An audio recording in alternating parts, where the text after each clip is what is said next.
अंग्रेजों के शासनकाल में भारत ने अपने इतिहास के सबसे काले और पीड़ादायक दौरों में से एक का सामना किया। ब्रिटिश राज के दौरान किए गए अत्याचारों ने भारतीय समाज के हर वर्ग को प्रभावित किया, खासकर महिलाओं और बच्चों को, जिन्होंने अमानवीय शोषण और हिंसा का सामना किया। इस लेख में हम उन दर्दनाक घटनाओं का वर्णन करेंगे जो भारतीय महिलाओं और बच्चों पर हुई और आज भी इतिहास के पन्नों में मौजूद हैं। दोस्तों, कोई इतना क्रूर निर्दय कैसे हो सकता है? अंग्रेजों ने हमें और हमारे भारतीय समाज को तोड़ने की हर कोशिश की, लेकिन तोड़ नहीं पाए। उन्होंने हर उस चीज को खंडित करने की भरपूर कोशिश की जो हमारे भारतीय समाज के खिलाफ था। ये तो इंसान कहलाने के लायक भी नहीं थे। धन्य है वे माता पिता जिन्होंने हमारे इन भारतीय प्रकर्मी क्रांतिकारियों को जन्म दिया, जिन्होंने हमें आजादी दिलाने के लिए खुद इतने जुल्म सहे। मैं नमन करता हूं इस भारत मां को जिसने ऐसे प्रकर्मी और साहसी वीरों को जन्मा। दोस्तों, हमें अपने इतिहास का पता होना चाहिए, तभी तो हम भारतीय कहलाएंगे। यही भारतीय इतिहास है जो हम सबकी पहचान है। गुलाम और देश भी रहे, लेकिन जो जुल्म हमारे भारतीयों ने सहा, वो दर्द पीड़ा शायद ही किसी और देश ने सहा होगा। दोस्तों, ये तो अभी शुरुआत थी। अब आगे के इतिहास में सुनिए और कितने जुल्म दर्द सहने बाकी थे। अंग्रेजों ने भारतीय अर्थव्यवस्था को गंभीर नुकसान पहुंचाया। जमींदारी प्रथा और उच्च कर प्रणाली ने किसानों और व्यापारियों को आर्थिक रूप से कमजोर कर दिया। जब परिवारों की आय के स्रोत सूखने लगे तो महिलाओं और बच्चों को भी काम में लगना पड़ा। कई मामलों में छोटे बच्चे भी कारखानों में काम करते देखे गए, जहां उन्हें कठोर शर्तों और अत्यधिक काम के दबाव का सामना करना पड़ता था। इन बच्चों का बचपन उनकी मजबूरी और गरीबी के कारण उनसे छीन लिया गया। अंग्रेजों ने भारतीय परंपराओं में हस्तक्षेप किया, लेकिन समाज के असली मुद्दों पर ध्यान नहीं दिया।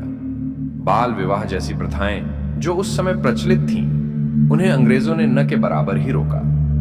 बाल विवाह में फंसी छोटी बच्चियां न केवल अपने पति के घर में जाती थीं, बल्कि कभी कभी उन्हें अत्याचार का भी सामना करना पड़ता था। अंग्रेजों ने इन समस्याओं का समाधान खोजने की कोशिश नहीं की और समाज के कमजोर वर्गों की स्थिति में कोई सुधार नहीं किया।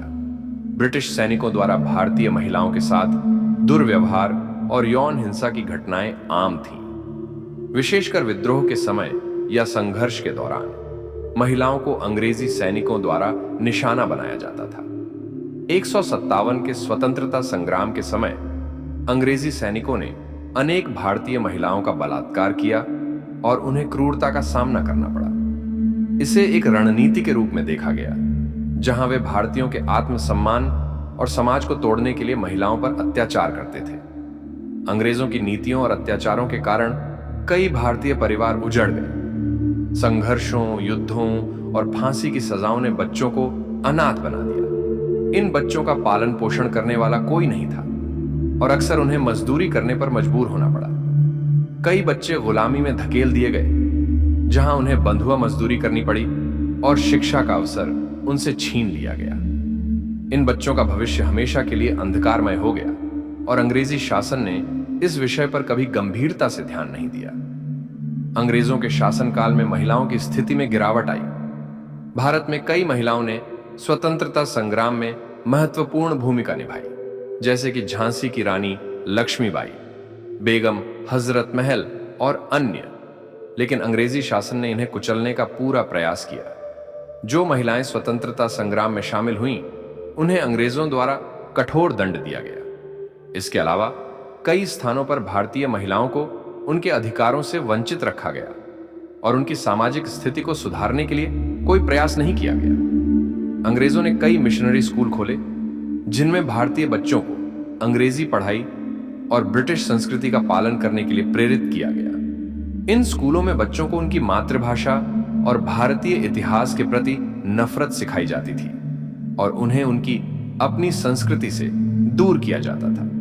इसके परिणाम स्वरूप कई बच्चों का धर्मांतरण किया गया और भारतीय संस्कृति के प्रति उनकी निष्ठा कमजोर की गई। अंग्रेजों की फूट डालो और राज करो नीति का सबसे कड़ा परिणाम विभाजन के रूप में सामने आया। 1947 में भारत के विभाजन के समय लाखों परिवार विस्थापित हुए। हिंसा में महिलाओं और बच्चों को सबसे अधिक पीड़ा सहनी पड़ी। महिलाओं का बलात्कार हुआ, बच्चों को अनाथ छोड़ दिया गया और परिवारों का नाश हो गया। विभाजन का यह दर्द आज भी भारतीय समाज के लिए एक कड़वी यादगार है। दोस्तों, ये जो मैं आपसे अब बोलना चाह रहा हूं, ये हमारे इतिहास का अंश नहीं है। ये मेरा खुद का सवाल है जो मैं अपने भारतीयों से पूछना चाहता हूं। दोस्तों, क्या हम अभी भी पूर्ण रूप से आजाद हैं? आपको क्या लगता है?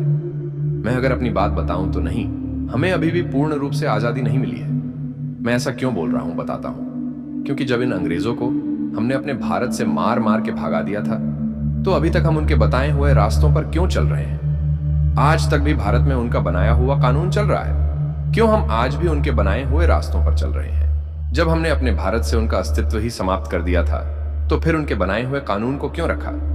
इसे भी उनके साथ ही दफन होना चाहिए था, लेकिन बदनसीबी से ऐसा नहीं हो पाया। आज भी भारत में ब्रिटिश शासन के समय बनाए गए कई कानून आज भी पुलिस और प्रशासनिक कार्यों में इस्तेमाल हो रहे हैं, जैसे कि भारतीय पुलिस एक्ट 1961, जिसे अंग्रेजों ने पुलिस व्यवस्था को अपने नियंत्रण में रखने के लिए बनाया था।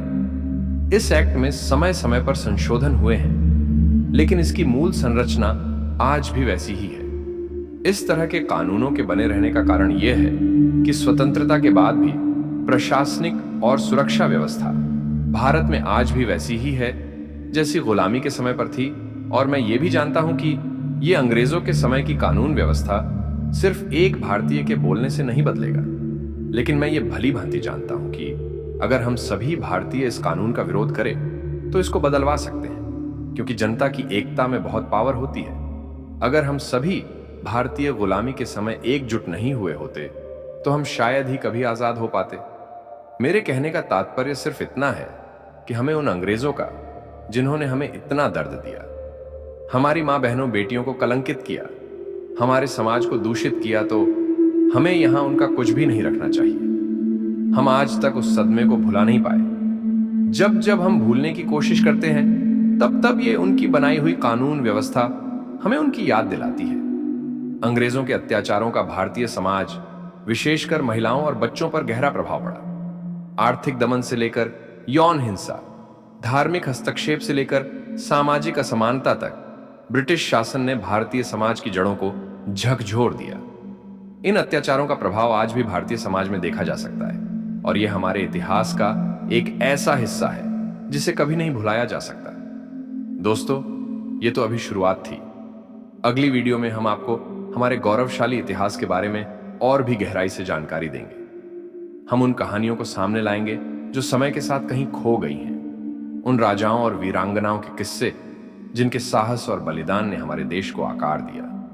आपको उन अनछुए पहलुओं से रूबरू कराएंगे जिनमें न केवल हमारे पूर्वजों की शक्ति और बुद्धिमत्ता झलकती है, बल्कि हमारे समाज की सांस्कृतिक और आध्यात्मिक समृद्धि भी नजर आती है। इसके साथ ही हम उन घटनाओं पर भी रोशनी डालेंगे जिन्होंने भारत के इतिहास को मोड़ा और उसे आज के भारत तक पहुंचाया। अगर आपको हमारी बताई हुई जानकारी उपयोगी लगी हो तो हमारे चैनल हिस्ट्री को सब्सक्राइब और लाइक करना ना भूलें। आपके समर्थन से ही हम और भी बेहतरीन सामग्री आपके लिए ला पाएंगे। धन्यवाद।